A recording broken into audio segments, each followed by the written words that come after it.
Assalamualaikum, anda sedang menonton Sekilas Fakta 30 Januari 2023 bersama saya Nur Syaham Mama Amin.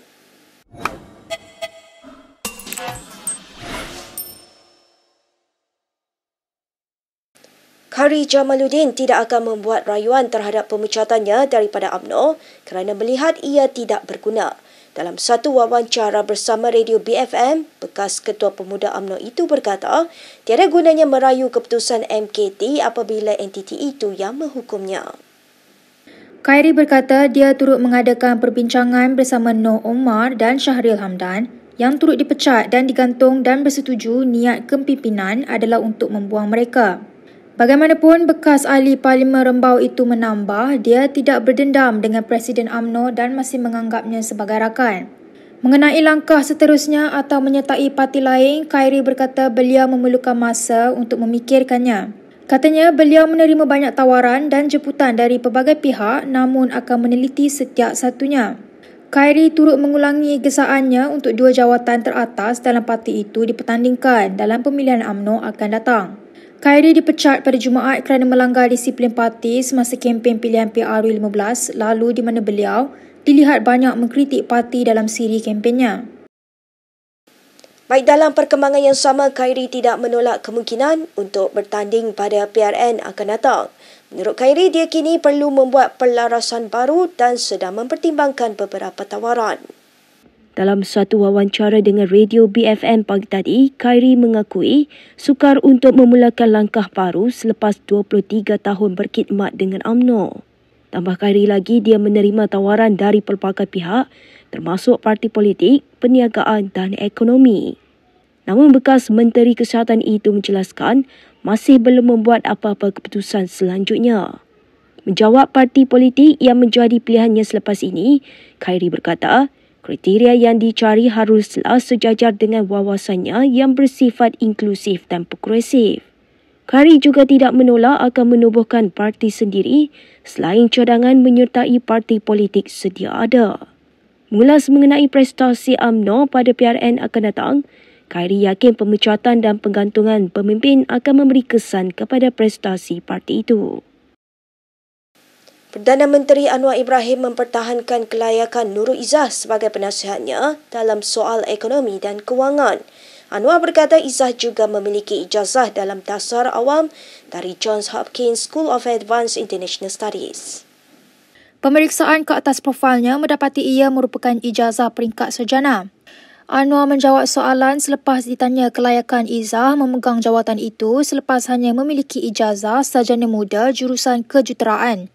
Anwar yang juga Menteri Kewangan berkata dia juga tidak kelayakan formal dalam bidang itu termasuklah pemimpin PN yang pernah memegang jawatan menteri.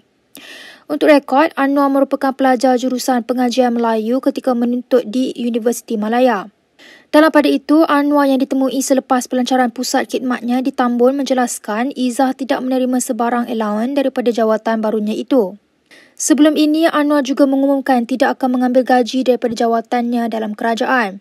Dalam wawancara bersama The Star, Nurul Izzah memaklumkan dilantik menjadi penasihat kanan ekonomi dan kewangan kepada Anwar berkuat kuasa 3 Januari lalu. Kontroversi pelantikan Izzah terus mendapat kritikan. Terbaru seorang ahli Parlimen PKR Hassan Abdul Karim turut meluahkan rasa tidak senang dengan pelantikan Izzah itu. Hassan yang dikenali cukup lantang berkata, walaupun secara undang-undang betul tetapi secara moralnya ia salah. Pemuda Bersatu hari ini mempersoalkan tadbir urus Anwar Ibrahim dengan melantik pelbagai jawatan bertaraf penasihat ketika pembentukan kabinet lebih kecil. Jawatan itu juga didakwa bercanggah dengan kedudukan Menteri Ekonomi Rafizi Ramli. Badan Pemikir Pusat Pendidikan Pasaran CME pula berkata Izzah tidak mempunyai latar belakang khusus dalam ekonomi atau keuangan. Menurut CME, walaupun kepakaran tidak diperlukan untuk peranan politik seperti menteri kabinet, ia perlu bagi jawatan penasihat dan kaunselor. Sebelum ini, Anwar mempertahankan kelayakan Izzah sebagai penasihatnya dengan membangkitkan ijazah yang dimiliki bekas ahli Parlimen Pematang Pauh itu. Anwar juga menjelaskan Izzah tidak menerima sebarang allowance daripada jawatan barunya itu. Sementara itu, Ketua Pembangkang Hamzah Zainuddin turut menyelar keputusan Anwar dalam isu pelantikan Izzah.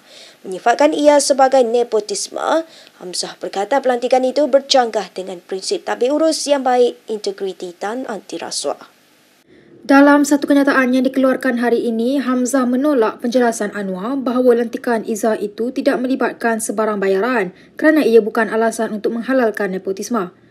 Hamzah turut menyifatkan pelantikan itu tidak perlu memandang bekas Presiden dan Ketua Pegawai Eksekutif Petronas Muhammad Hassan Marikan yang sudah pun bertindak sebagai Ketua Penasihat Ekonomi di Kementerian Kewangan. Setiausaha Agung Bersatu itu turut menyifatkan pelantikan Izzah sebagai pengkhianatan kepada rakyat Malaysia dan ia merosakkan imej kerajaan. Justru Hamzah menggesa kerajaan menarik balik lantikan itu dan tidak mengheret amalan nepotisme dalam PKR ke dalam pentadbiran kerajaan.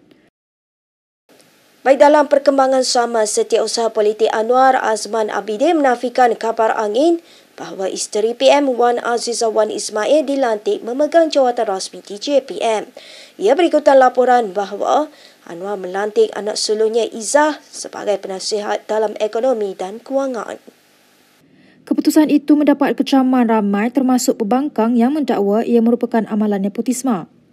Azman yang dihubungi Malaysia Kini menjelaskan Wan Azizah tidak pernah dilantik untuk memegang sebarang jawatan di bawah JPM. Katanya lagi, kandungan poster yang tersebar adalah tidak benar dan menganggap ia adalah propaganda pihak yang berkepentingan. Terdahulu, sebuah poster tersebar dalam WhatsApp bagi mengucapkan tahniah kepada Wan Azizah atas pelantikannya sebagai pengerusi ahli-ahli Parlimen Wilayah Persekutuan di bawah Jabatan Wilayah Persekutuan yang telah disusun semula di bawah JPM. Poster itu tidak mempunyai sebarang tanda tangan tetapi hanya potret Wan Azizah dan lambang Jatinegara. Azman menjelaskan Wan Azizah hanya mempengerusikan mesyuarat dalaman di kalangan ahli Parlimen Wilayah Persekutuan baru-baru ini untuk membincangkan isu di Kuala Lumpur dan ia bukan di bawah mana-mana agensi atau jabatan kerajaan. Tambah Azman lagi, mesyuarat itu tiada kaitan dengan Federal Territories Interactive Council yang ditubuhkan kerajaan pada Disember tahun lepas. Berikut beberapa lagi ringkasan berita untuk hari ini.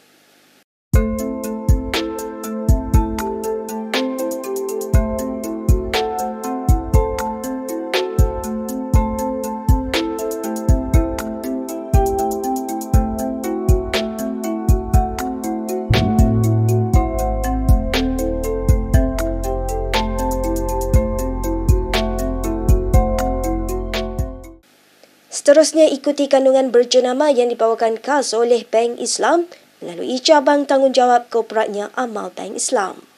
Bangkit melawan takdir, Haji Azman Saidin yang menjadi orang kelainan upaya OKU setelah ditimpa kemalangan, kini mengusahakan sebuah bengkel perabot dikenali sebagai Pusat Amal Latihan dan Amali OKU. Sebenarnya golongan OKU ni sebenarnya perlukan perhatian bukan disebabkan minta sesuatu 100% tetapi bantu dia orang untuk bergerak. Sebab itu keadaan macam saya, contohlah fizikal perlukan structure untuk bergerak. Sama juga dengan OKU lain sebab di Malaysia ni, di dunia lah, dia ada 9 kategori.